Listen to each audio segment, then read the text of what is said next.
À travers ses actions de conservation et de restauration des zones humides en Casamance, l'ONG Wetland International a reçu les remerciements des autorités étatiques à l'occasion de la traditionnelle défilée du 4 avril dans la commune d'Enampor. Nous remercions Wetland International qui est un partenaire aussi de l'administration, un partenaire aussi de l'aire marine protégée Ifoyal-Kazabandal. Comme vous le savez, ces deux communes aussi font partie de l'aire marine protégée Ifoyal-Kazabandal. Donc dans le cadre du reboisement de la mangrove, de la formation des femmes, Wetland a toujours vraiment appuyé les populations.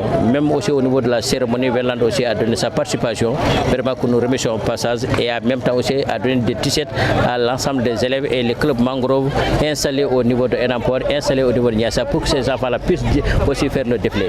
C'est ça seulement que je voudrais dire vraiment par rapport à Wetland International, avec qui j'ai tellement travaillé quand j'étais à Founioun, avec l'ANP Gandoula, on a tellement travaillé et c'est une continuité. On m'a fait ici, Wetland aussi est venu me trouver ici. Le coordonnateur de Wetland International au bureau de la Casamance se réjouit de l'implication de l'ONG dans l'organisation de l'événement ainsi que l'intégration de la dimension environnementale dans le défilé. Le 4 avril est célébré à l'échelle nationale la 65e anniversaire de l'accession du Sénégal à l'indépendance. Et aujourd'hui, on est à Enampor où on a été impliqué dans le processus d'organisation de l'activité et profiter de l'occasion pour intégrer la notion environnementale dans le défilé du 4 avril. Alors aujourd'hui, on a pu faire défiler deux clubs environnement mangrove qui ont été mis en place dans la zone. Ça a été vraiment une satisfaction pour être invité à prendre part au processus d'organisation par les autorités régionales, en particulier les autorités de l'arrondissement de Niassia, qui ont quand même eu la latitude et la flexibilité de nous intégrer dans le processus d'organisation de cette activité. Pour les membres des différents clubs environnement des écoles, un sentiment de joie s'est fait sentir. Nous sommes tellement contents parce que moi c'est la première fois que je viens défiler ici. Quand on voit tous ces élèves-là habillés correctement avec cette Lacoste écrit Club Environnement, c'est tellement beau. Une très grande satisfaction pour une première et je profite de l'occasion pour remercier Wetland International. Vraiment depuis la création du club, il ne ménage aucun effort pour venir donc assister aux activités du club. D'un clin d'œil, on les remercie beaucoup. Bon, à chaque activité qu'on programme et qu'on les informe, ils font tout pour venir assister à l'activité. C'est le cas aujourd'hui. Ils nous ont habillés et nous ont accompagnés à participer à ce défilé. Vraiment, un chapeau. Vu les actions de Wetland International dans la zone, des doléances ont été énumérées.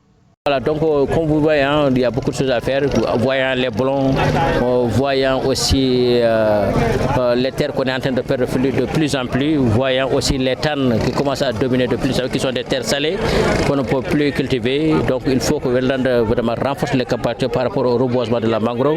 Nous attendons à Wetland aussi, cette zone-là, vraiment il y a beaucoup de blonds, donc les produits halieutiques sans compter, donc pour la transformation des produits halieutiques. On attend de Wetland aussi par rapport à la formation pour l'utilisation des foyers améliorés pour ne pas détruire cette mangrove. On attend de Wetland aussi par rapport à la transformation des produits halieutiques pour que les femmes puissent les transformer, les vendre à bon prix au niveau marché local, régional, pourquoi pas même au niveau international. On a visité les deux différents mangroves. Il y a la Vicenia et le Rhizophora. Wetland nous accompagne dans le reboisement mangrove. Nos attentes au niveau de Wetland, c'est de continuer. Parce que tellement c'est très important qu'on ne peut pas arrêter. On doit continuer les activités. Le Wetland doit encore aller en avant, descendre dans les écoles, surtout les écoles qui sont affiliées à Wetland, pour continuer le travail. Parce que les écoles seulement, ça ne suffit pas. Mais Wetland doit descendre sur le terrain. C'est ce que nous voulons, que Wetland nous accompagne pour que au moins les parents comprennent. Ce n'est pas notre idée, mais l'idée vient de l'autre côté. Ceux qui comprennent plus l'importance de la mangrove qui sont derrière nous. Et c'est pour cela que nous allons continuer à travailler. C'est ce que nous attendons de Wetland. Ceci a permis au coordonnateur de réaffirmer l'engagement de l'ONG à accompagner les populations dans plusieurs domaines. Par cette occasion, je réitère vraiment l'engagement de Wetlands International à accompagner les communautés dans notre mission de conservation et de restauration des écosystèmes de mangroves, tout en intégrant un volet d'accompagnement des communautés dans le développement d'activités génératives de revenus et également dans d'autres missions de sensibilisation à travers des activités comme celle-ci d'éducation environnementale et qui. Donc, heureusement, dans la zone, il y a des acteurs qui sont très engagés dans cette qui. Je veux dire d'abord l'administration à travers la préfecture, mais également la présence de l'AMP, Oufoyal Kasabanyal, qui est une structure étatique très engagée dans la conservation. Donc on est là pour les accompagner dans leur mission de valorisation et de préservation des écosystèmes, tout en pour les communautés et pour la nature. On a plus de 10 clubs dans la zone. Depuis l'année passée, il y avait 5 clubs qui ont été formés. Cette année, il y a encore 5 clubs qui ont été formés dans la zone.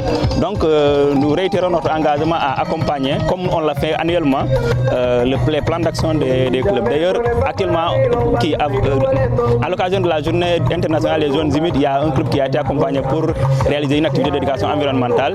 Il y a également d'autres activités qui sont en cours dans la zone relative à l'éducation environnementale. Et également dans toute la Casamance, dans toute la région de Ziguinchor, on a des clubs qui sont en train d'être accompagnés dans la mise en œuvre des activités d'éducation environnementale visant à sensibiliser les élèves, mais aussi les communautés pour une préservation durable des écosystèmes mangroves. En cette journée symbolique, la reconnaissance accordée à Wetlands International rappelle que la préservation de l'environnement est désormais au cœur des priorités locales. Un signal fort, porteur d'espoir pour l'avenir des zones humides en Casamance et des générations à venir.